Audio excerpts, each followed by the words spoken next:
এইখানে করলা, যে অনেক করলা মানে আনলে আমতির থাকে, জমা হয়েছে ফ্রিজের মধ্যে থাকলে বেশি দিন এই যে লাল লাল হয়ে যায়, অনেক সময় পচা যায় নর্মালে থাকলে। তো এখন আমি বলতেছি এই যে এইভাবে ফ্রিজে, আমি অনেক সময় ফ্রিজে বেশি দিন থাকে না করলা, এই জন্য আমি মানে করলা ভাজি করলে যেভাবে কুচি কুচি করে এভাবে কুচি কুচি করে কাঁচা, যেভাবে কাঁচা আমি প্রয়োজন করে রাখি। ফ্রোজন মানে 1 বছর আপনি যতদিন ইচ্ছা ততদিন রাখতে পারবেন, নষ্ট হয় না ডিপ ফ্রিজে রাখলে।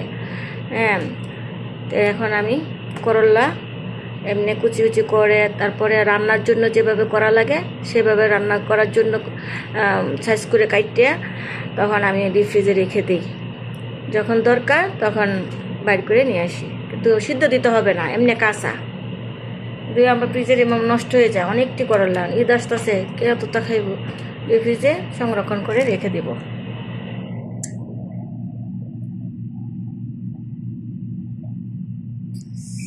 করলা সংরক্ষণ বছরের জন্য সংরক্ষণ করে দিতে পারে। বছর তো কেউ লাগে না, এই যে কালকে কতগুলি ভাজি করব এভাবে খেয়ে নিব, কিন্তু এখন নষ্ট হয়ে যাবে।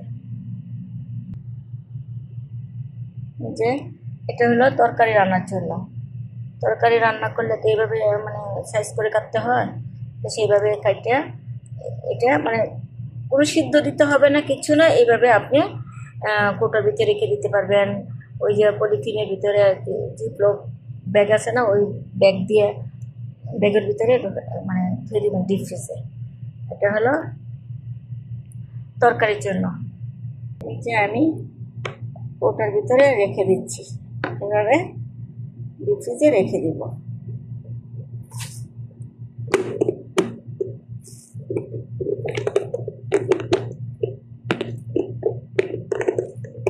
এইভাবে সংরক্ষণ করে রাখি আমি। প্রায় সময় অনেক করলা নিয়ে আসে, ডেলি তো করলা খাওয়া যায় না, তখন নষ্ট হয়ে যাবে দেখে তারপরে এইভাবে কুচি করে রেখে দিই।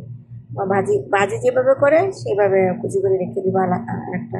এখন কতগুলা কুচি করছি, আর ভালো লাগে না। অনেকটি আনলে আনতেই থাকে, জিজ্ঞেস করে না যে আছে কি না, আনবো কি না, যখন যেটা পায় আনতেই থাকবো, না আনলে নাই।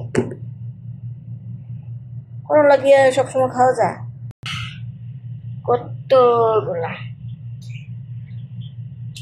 করতে সময় লাগে না, কষ্ট হয়। এখানে এখন এভাবে রাখবো।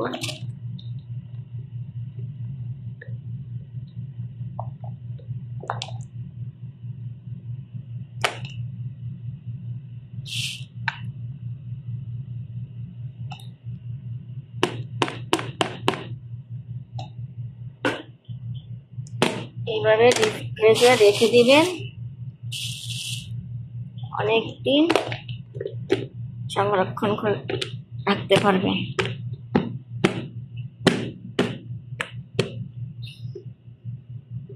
এখন আমি ডিপ ফ্রিজে রেখে দেবো।